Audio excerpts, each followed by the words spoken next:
Lat Joor daan na tubaab bi ci noonu xam ngeen ne ci la Alfred Dodds dal di jël gouverneur du Sénégal ginnaaw Louis Faidherbe bu dem na France mu ànd ak ki nga xam ne moom mooy Jules Gibry ñu songaat Lat Joor waaye bii yoon nag mu mel ni dañuy tendre pièce Lat Joor moo tax Lat Joor day ñàkk xare bi waaye day defar waat moom Lat Joor songaat tubaab bi te fa nga xam ne nag moom mooy njàmbur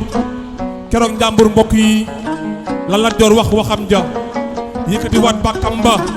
te mooy maalaw di gis raay bi xam ngeen ne tubaab bi dafa bëggoon def raay bi diggante Saint-Louis Sénégal ak Dakar loolu neexutoon Lat Joor ndax xamoon na ne benn moyen la boo xam ne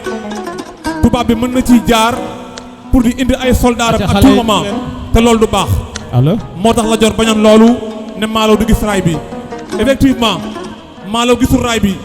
malgré Lat Joor dafa daanu 26 octobre en 1886 te deqale toog leen waaye taxul nag maalaw gis raay bi mbokk yi Lat Joor a ngi noonu di ñëw Lat Joor a ngi noonu di ñëw mbokk yi Issa Dieye Fatim Pendel Sukaabe Ngoone Dieye damel ma Xuraja damel ma Joor damel ma Samba Takko ak damal amal ngoon Sabel Fall mooy maamam wallaay mbokk yi jàmbaar a ngi nii ki yàgg a bañ jàmbaar a ngi nii ki yàgg a xeex jàmbaar a ngi nii yàgg a bañ noteel waaye daan wax naan moom Lat Joor gan du tabax mbokk yi te muy dëgg l'étranger ne construit point loolu la yàgg a wax ndax am na ndam waaw ndax daan na leen waaw ndax am na lim bëggoon waaw ndax keroog ba mu daanoo moom Lat Joor may leen ko yoon yi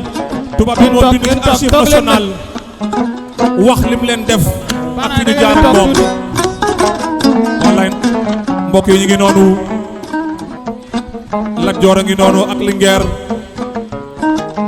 ànd ak ñamu àndal wallaay mbokk yi démb a ngi nii lii lañu moom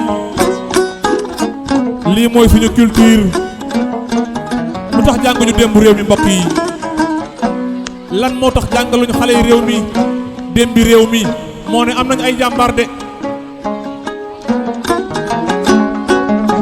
am nañ ay guerrier mbokk yi rikki waay buñ ñu xañ li ñu moom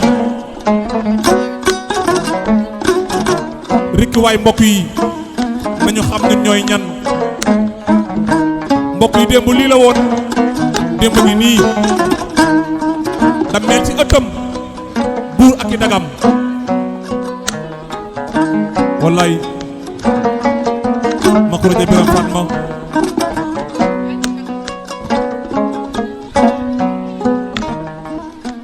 may leen ko mu ñëw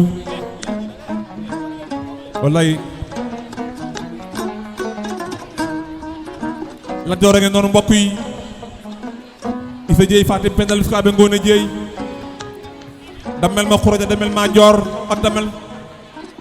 wallaay mbokk yi damel a ngi noonu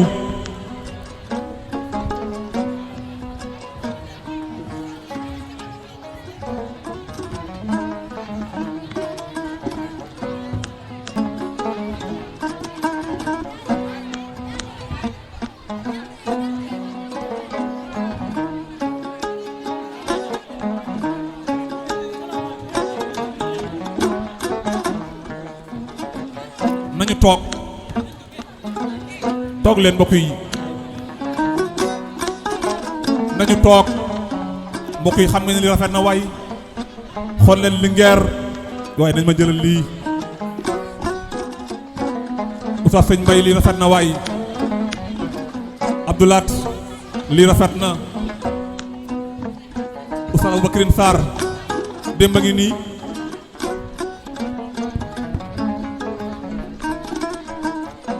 kii mooy làmb borom suusali kaari bi daan ndax ndaxee garme ci diggante Saalum ak Kajoor mi ngi nii yàlla daan ca mbexe ju njëkk ak mbexe ju mujj daan leen te ngol-ngol ak Pathé Badiane kii moo doon wax naan l'étranger ne construit point gan du tabax moo ko doon wax moo ne woon raay bi du jógee Saint-Louis du Sénégal jëm fa nga xam ne moom mooy Ndakaaru loolu moo taxoon fasal ma mën a dugg gis raay bi ba tey maaloo gisul raay bi Lat Joor Diop ndamel gi da nga koo doon ci say maam du loo foqat si da nga koo xeex à l'âge de 17 ans la xeex ci xur daal di rey ki nga xam ne mooy demal ma kodd Kumba Xuja Faal yi jël damelu Kajoor dégg daal yi waaye ci atum 1865 la dégg teeñ te Bawal ndax xam ngeen ne ñaar la yu bokkul muy damel ak teeñ ama nañ ngoon Sabel Fall moo xeex danki en 1800 wala en 1549 Kajoor ne ko yaa damm moomeel gi kon yaay suñu damel Bawal ne ko li ñu tuy ñoon yaa ñu ko dindi kon yaay suñu teeñ moo tax ama nañ ngoon Sabel Fall moo njëkk a nekk damel nekkub teeñ ñi ko nekk damel Kajoor dañ leen di wàññi waaye kii ci la bokkoon muy damel Lat Joor Diop damel naam toogal ci gàngu nay gi say dagg wër la ñu bàkk la kañ la mi ngi noonu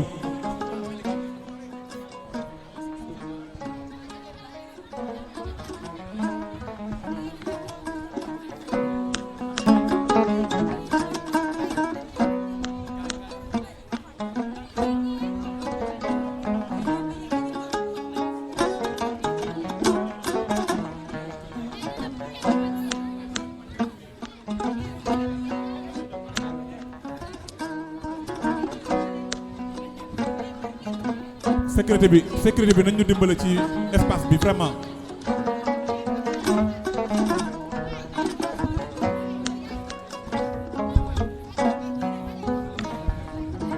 dafa am benn xale bu nekk fii di jooy rek gisuñu yaayam Moustapha la tudd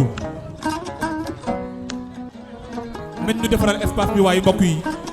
ñu mën a wéyal liggéey bi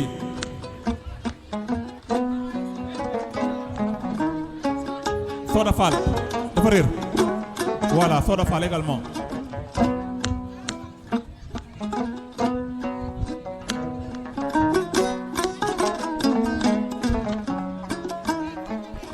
Allo.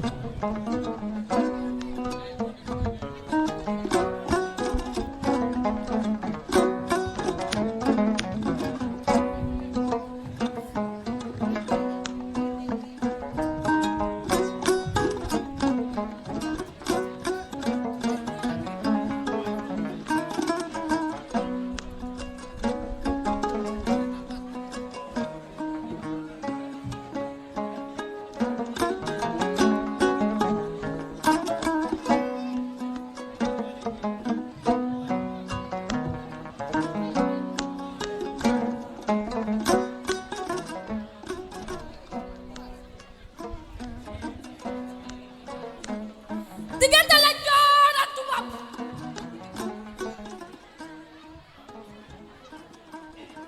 ci bisum ñaar fukk ak juróom benn ci weeru octobre atum 1886 Lat Joor ngoone la ci Jóob sangu Kayoor ak Bawal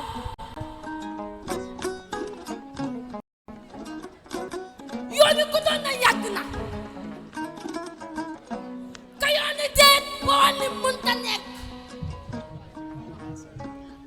sangoon na njàmbaasal darnde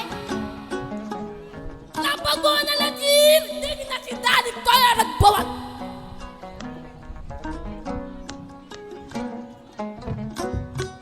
Lat Joor Ngoné Latyr Diop était un grand roi et résistant sénégalais, considéré comme l'une des symboles majeurs de la lutte contre la colonisation française au Sénégal. Qui était Lat Joor? Né vers 1842, Lat Joor Diop était le damel roi du Kayor, un ancien royaume du Sénégal. Il est connu pour son courage et sa détermination et son refus de se soumettre à la domination coloniale française. Très attaché à la liberté de son peuple, il s'opposa fermement à l'avancée des autorités dans le Kayor. Kayoor am réew la woon nekkoon ci soowu jant Jolof ci atum 1549 la Kayoor am indépendance am si Jolof ginnaaw xareb Danki Amari Ngoone Sabel Fall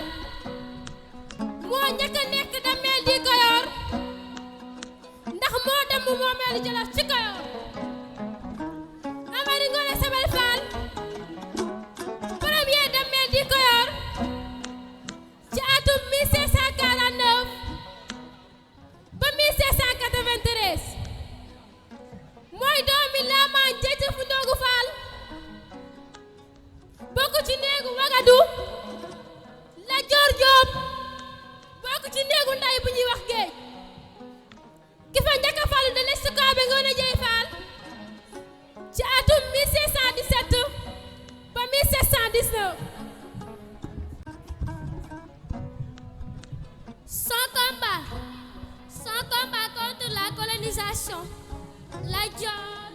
les visas plusieurs procès imposés par les Français, notamment la domination politique, les impôts forcés et surtout la construction du chemin de fer de Saint-Louis. Ils considéraient que ce projet allait permettre aux colons de contrôler davantage les terres et les populations. Il mena plusieurs batailles contre les troupes françaises avec ses guerriers. En 1842 bi Lat Joor di juddu Maysa Denda Joor moo nekkoon dammeelu Kayoor di maamu Lat Joor nekk yitteeñu Bawal loolu neexul woon néegu ndey yi nekkoon Bawal. En 1846 Salam Mbay amoon na benn xare bu doxoon ci diggante Maysa Denda Joor ak Maalik Xuja Kumba Bisir Faal loolu moo tax mu ñàkk nguuru Bawal niki doomam yu góor yépp faatu moo tax bi Maysa Denda Joor faatoo sëtam bii di Birima Ngoone Latir Faal moo ko wuutu di magu Lat Joor.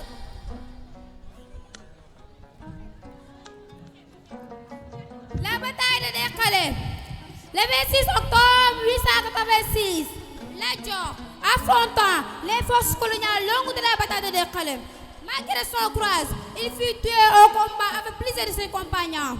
Sa mort fait de l'hymne et de héros national et de symbole de résistance et de dignité. Le 28 août 1883, Samba Laobé Fall est intronisé d'amener à la place de Lat Joor, considéré comme la plus grande roi que ait connue. Lat Joor se surtout distingué par sa résistance et sa désappréhension par rapport à la construction du système de fer. À cause de guerres opposées au projet de junction entre les villages de Saint-Louis et Dakar, elle commençait à inquiéter les Français qui l'ont permis de soulever ce trône. Le roi du Kayor, entité et sidération, tantôt partenariat et tantôt conflictuel avec les Européens selon les circonstances.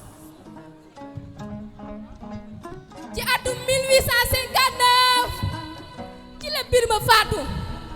te booba néegu géej bi Lat Joor bokk amuñu candidat bu sant Fall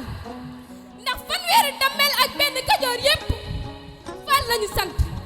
kii mooy kenn képp sant Joob yilif Kajoor ak Bawal ma jooju dee Codé Fall yor tubaab bi fal sa nguuru Kajoor Lat Joor ànd ak Demba War Sall ñu xare ak ma jooju ca Kokki Lat Joor dàq mu dem Ndar. Les décès de Samba Laobé Fall, 6 octobre 1886, et Samba Yaaya Fall, 18 octobre 1891. Dernier souvenir de Damel du Cœur, marque la fin de la résistance royale face à la colonisation française au Sénégal. Samba Laobé est tué à Tivaouane par des soldats français, tandis que Samba Yaaya s'est suivi à l'Aix en Saint-Louis. Le 6 janvier 1883, les autorités coloniales le noir Damel du Cœur sur la nom de Amari Ngoné Fall, mais il n'a pas fait passe à s'imposer. Il est finalement décidé à son tour et Samba Laobé est nommé Damel le 22 août 1883. En 1888, la Damel Samba Yaaya s'est sauté dans le fleuve de Sénégal depuis le Pont-Fédéral. Les qualités de Lat Joor. Lat Joor est souvent présenté comme un homme courageux, un leader déterminant, un défenseur de souveraineté, un exemple de patriotisme et honneur. Son histoire continue, inspirée de nombreux Sénégalais et Africains. En 1862 Kayoor fal Lat Joor Ngoone Latir Jóob mu dégg daali di ku sant Jóob ku nekk Damel taxaw jàmbaarloo ak tubaab bi moo tax mu daan wax naan gan gu tabax l'étranger ne construit point yàllantaan mexew nekk dàq leen mexe ga ma jur dàq leen Falloora ak Ngol-Ngol dàq leen Jëmbul ak Sugeer dal leen ca Pante Badiane ci atum 1863 la bataille de Ngol-Ngol Lat Joor daan tubaab bi la bataille de Loora le 12 janvier 1864 xare Paskoto 1865 ci fet bu gën a naqari tubaab bi la bataille de Mékhé le 3 juillet 1869 Lat Joor ànd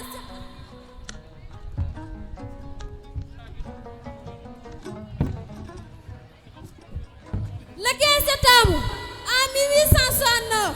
la bataille des Ñambur xare Samba Sadio diggante Lat Joor ak Ahmadou Sékou ci atum 1875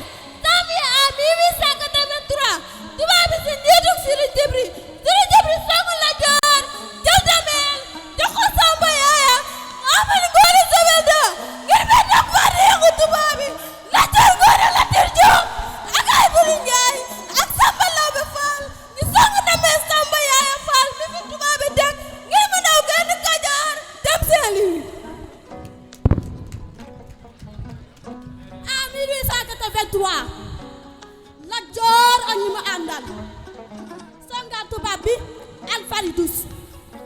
moo jiite woon tubaab bi gañe ñoom Lat Joor jàpp Samba Laobé Fall le 28 août 1883 tubaab bi jëlee fa Samba Laobé Fall moo nekkoon Damel Kajoor loolu moo tax Samba Laobé Fall songaat ni jaayam ak xareb lëmbaxe ñu gën koo xam ci xareb gilli Lat Joor ak ñu mu àndal Lat Joor ak ñu mu àndal gañe Samba Laobé Fall ak tubaab bi xareb xareb gilli le 6 juin en 1886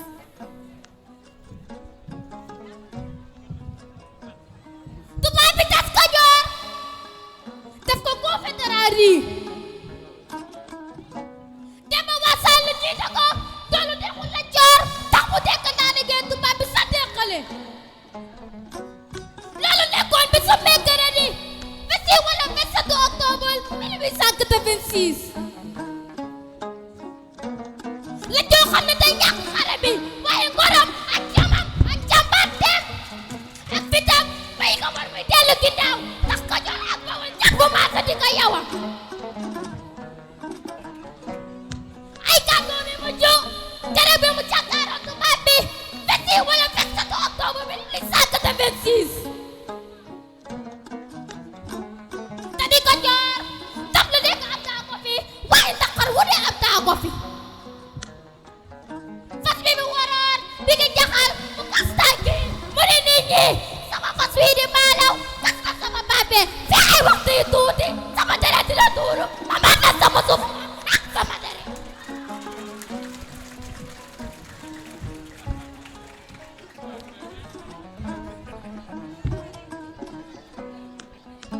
xare bi nag yàggul waaye deret bu bari tuur na xare bi doy waar lool foo dellu dégg yuux yi ak fitali Lat Joor mi ngi war ci kaw maalaw mooy fasam wi xare bi nag yàggul waaye doy waar xare bi nag yàggul waaye deret bu bari tuur na xare bi doy waar lool foo dellu dégg yuux yi ak fitali Lat Joor mi ngi war ci kaw maalaw mooy fasam wi benn espèce moo rajoo Lat Joor Demba War Sall jël néew Lat Joor denc ko ngir bañ tubaab bi dagg bopp bi di war ak moom comme ni ñu koy defee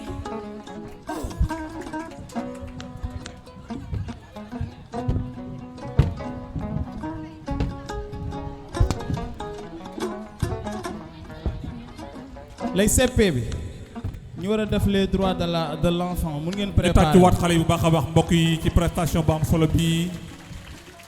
xale yi rappelé nañu histoire mbokk yi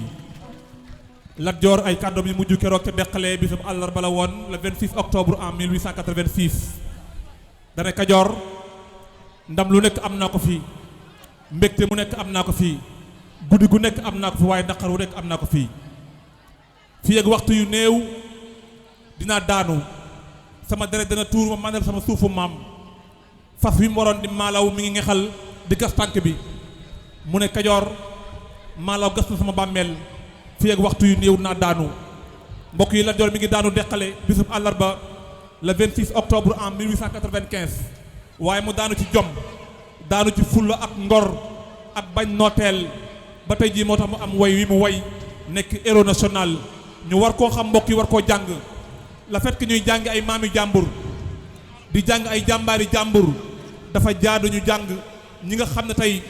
ñoo jàkkaarloo woon tubaab bi ak seeni ngànnaay naam xeex yi façon bu bari la naam xeex yi ci anam bu nekk la waaye ku mel ni Lat Joor ak anam bi mu doon xeexee dafa mat a jàngale dafa mat a xam loolu la xale yi joué mbokk yi mu nekk benn prestation bu am solo jàpp naa ne am na ay leçons yu bari yoo xam ne ju doon na ci tabarakallah kon rapidement